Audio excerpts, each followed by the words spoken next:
ଆମ ଓଡିଶାରେ ଥିବା ସମସ୍ତ ଚାଉଳ ବସ୍ତା ବାଲାଙ୍କୁ ଭାରି ବାଧିବ। ଭାରତୀୟ ଇସାଇ ମାନଙ୍କୁ କଣ ପାଇଁ ଚାଉଳ ବସ୍ତା କହିକି ସମ୍ବୋଧିତ କରୁଛନ୍ତି? ଭାଇ ଏ ଯୋଉ ଚାଉଳ ବସ୍ତା କଣ କହୁଛି? ସମସ୍ତଙ୍କୁ ପ୍ରେଜ ନମସ୍କାର welcome back to my channel JP Odia. आपण समस्तଙ୍କୁ जेपी ओडिया चैनल रे स्वागत करे। आजिर वीडियो आपनकु बहुत भलो लागिवो होई पारे। जेपी ओडिया रे प्रथम थर पई एही प्रकार वीडियो आपण माने देखिबे। हां आ सबुठारु बेसी मध्य खुशी लागिवो जहा मु आपनको सम्मुखरे देखिया पई जाउछि। आज अनेक लोक माने क्रिश्चियन मानकु गोटे कथा कहंती, किछि न कहि पारिले से माने गोटे कथा कहंती, चाउल देई टंका देई लोक मानकु क्रिश्चियन करूछो, पैसा देई कि लालसा देई कि लोक मानकु क्रिश्चियन कर देउछो। आ जियो माने क्रिश्चियन हेइ छन्ते से माने कहउछन्ती आ 2 टंका चाउल पाए चोडा पाए क्रिश्चियन हे जाय छन्ते। आ तापर से माने बेले बेले कहंती माने 2 टंका चाउल टंका पाई तमे माने क्रिश्चियन हे जायछो। आ से मानकु से माने दोगला हिंदू बोली कहंती। हेले वास्तव में दोगला हिंदू किए आउ से मानक पाई कौन आज स्पेशल उत्तर ताटी आप वीडियो रे देखंतु, तापरे आगु को माने आलोचना करिया।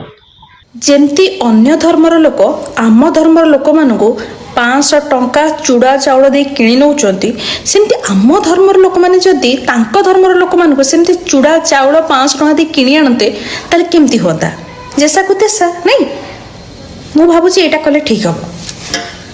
आ कहबेनी जे तुम भी 500 टंका दे किणी आनो।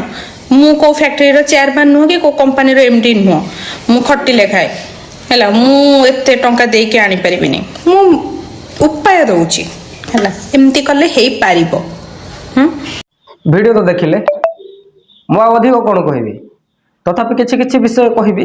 आपण वाली वीडियो रे एंड पर्यंत शेष पर्यंत लागि रहंतु। जैसा को तैसा आमे तो सही कथा ही कहउथिलु आगरे, जदि क्रिश्चियन माने तुम मानकु पैसा देके टंका देके क्रिश्चियन करूछंती, तबे भाई रे तमे भी काहे के जाय के से मानकु टंका चाउल देके क्रिश्चियन करूनु, पुणी हिंदू करूनु। सॉरी, जदि हिंदू लोक मानकु क्रिश्चियन माने चूड़ा टंका पैसा देके क्रिश्चियन करूछंती, देन तमे हिंदू माने कोन करूछ?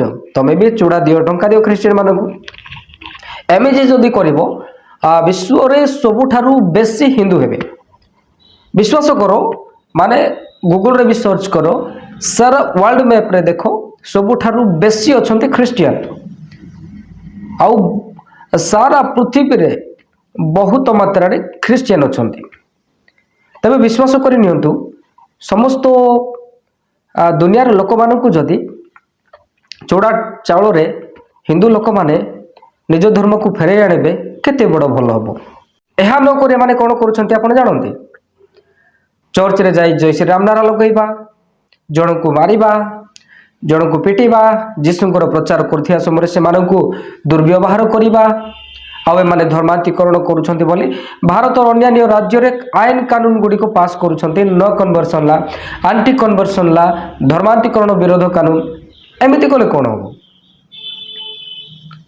कानून आले कोन होबो? एग्जैक्ट वे तमे जानि छ परा, से मानकु चूड़ा टंका दिया जाय अछि क्रिश्चियन हेबा पई, तबे तमे भी दियो, किंतु तमे देई परिबो नाही। आउ तमर कथा मध्य मिथ्या। आउ तमे जहा करूछ सब ड्रामाबाजी करूछ, धर्म नाम रे तमे गोटे भंडामी चलैछ।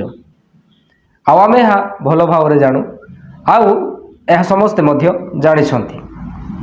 आउ एही प्रकार कोथिया लोक माने निजर धर्म को मध्य बेइज्जती करती। आउ से माने अजाणत रेहा मध्य कहि दियंती हमर धर्म तो चूड़ा टंका सामने रे किछि नाही, लोक माने चूड़ा टंका पाई क्रिश्चियन हे जाउछंती। सत्य घटना कहिले लोक माने विश्वास करंती नाही। किंतु मु आपन को कहिया पाई चाहिबे, आपण कोनसी धर्मर लोक होंतु, आपण क्रिश्चियन होंतु कि न होंतु, ताहा बड़ विषय नुहे। बड़ विषय एहा जे निजर सृष्टिकर्ता प्रभु जीशु को चिनी रखंतु, बाइबल को थोड़े निज जीवन रे पढ़ी कि रखंतु। कारण जीशु को जानिबा सहज विषय नुहे।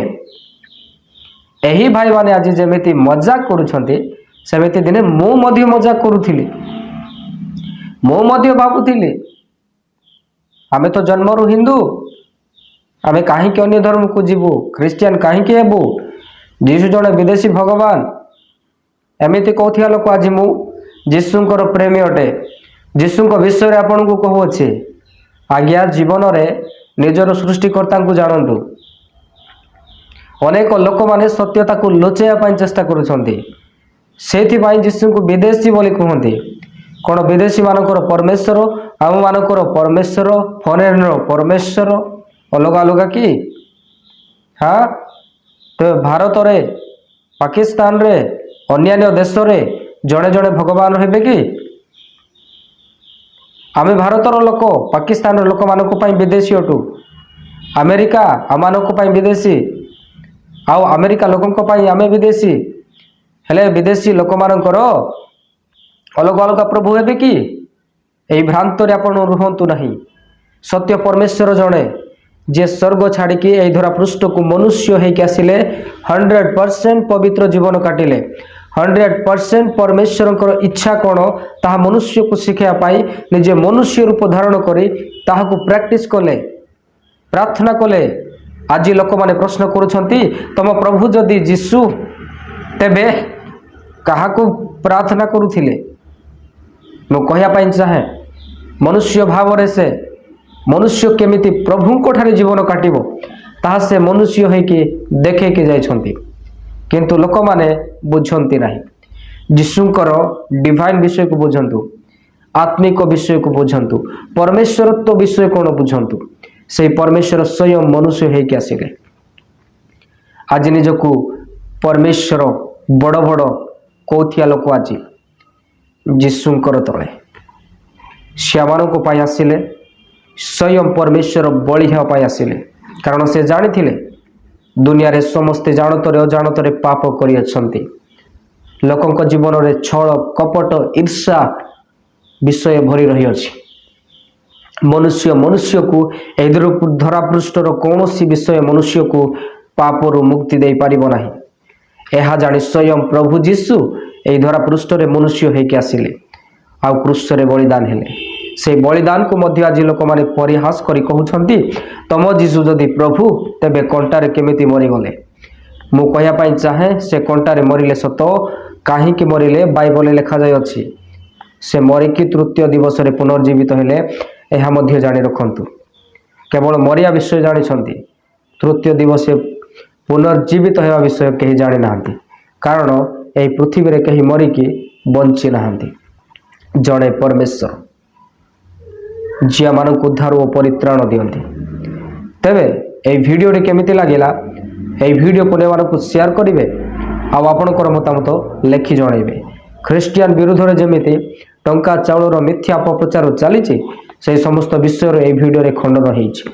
ତ ସାରା ଲୋକମାନେ ଭିଡ଼ିଓ ଦେଖୁଥିବା ଲୋକଙ୍କୁ କହିବି, ସେୟାର କର। ପୁଣି ଦେଖାଇବା ଆଗାମୀ ଭିଡ଼ିଓରେ। ଆପଣ ସମସ୍ତଙ୍କୁ praise Lord, God bless you all.